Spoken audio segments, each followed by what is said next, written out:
Hello' friends, কি খবৰ আপোনালোকৰ? আজি মই মাজুলীতে আছোঁ আৰু মাজুলীত থাকি এটা খুব ডাঙৰ এক্সপিৰিয়েঞ্চ হৈছে। খুব ভাল লাগিছে তাৰ পৰিৱেশ, তাৰ সত্ৰবিলাক চাই, আৰু তাৰে এটা ভিডিঅ' মই আপোনালোকলৈ আগবঢ়ালোঁ আৰু আশা কৰোঁ আপোনালোকেও ভিডিঅ'টো চাই উপভোগ কৰিব, ভাল পাব বুলি। এয়া গৈ আছোঁ মাজুলী, এটা সুন্দৰ যাত্ৰা।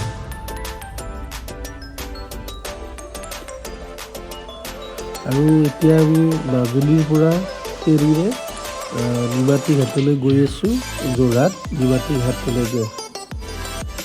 আপোনালোকক মই এটা কথা ক'ব বিচাৰোঁ এইখিনিতে নিমাতী ঘাটৰ বিষয়ে, আৰু মই তথ্যখিনি সংগ্ৰহ কৰিছিলোঁ ইণ্টাৰনেটৰ পৰা। আৰু মাজুলী আৰু আপোনাৰ যোৰহাটলৈকে যোৱা একমাত্ৰ চলাচলটো হৈছে ফেৰী, আৰু ফেৰীৰ বাহিৰে আৰু বেলেগ উপায় নাই। ফেৰী দিয়ে অহা যোৱা কৰিব লাগিব বা জাহাজত অহা যোৱা কৰিব লাগিব। আৰু ইতিহাস মতে ইয়াৰ দ্বিতীয় বিশ্বযুদ্ধৰ সময়ত ককিলামুখ জাহাজ ঘাটেদি যুদ্ধৰ সামগ্ৰী, তেল, খাদ্যবস্তু আনিব লগা হৈছিল। ককিলামুখ জাহাজ ঘাটটোত তৰাং হৈ পৰাত ওচৰতে মাটিৰে বন্ধাই এটা নতুন ঘাট নিৰ্মাণ কৰা হৈছিল। এইদৰে নতুন মাটি দি জাহাজ ঘাট বন্ধোৱাত বিহাৰী শ্ৰমিকবিলাকে এই ঘাটৰ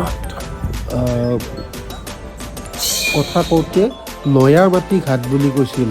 এনেদৰে ঘাটটোৰ নাম নয়া মাটি বা নিমাতী ঘাট হৈ শেষত নিমাতী হ'লগৈ। এই তথ্যখিনি মই ইণ্টাৰনেটৰ পৰা সংগ্ৰহ কৰিছোঁ, কিবা ভুল হ'লে ক্ষমা কৰি দিব। আৰু আপোনালোকে ভিডিঅ'টো চাই কেনে পালে মোক নিশ্চয় কমেণ্ট বক্সত জনাব। আশা কৰোঁ সকলোৱে ভাল পাব ভিডিঅ'টো চাই।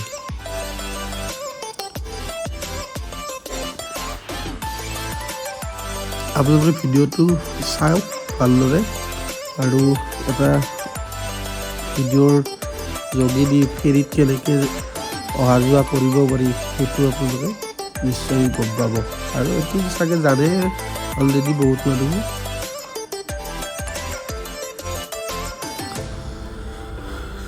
ধন্যবাদ ফ্ৰেণ্ডছ, আপোনালোকে ভিডিঅ'টো উপভোগ কৰক আৰু নিশ্চয় ভিডিঅ'টো ভাল পাব বুলি আশা ৰাখিলোঁ।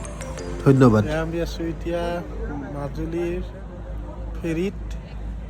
এয়া ফেৰীৰ দৃশ্য।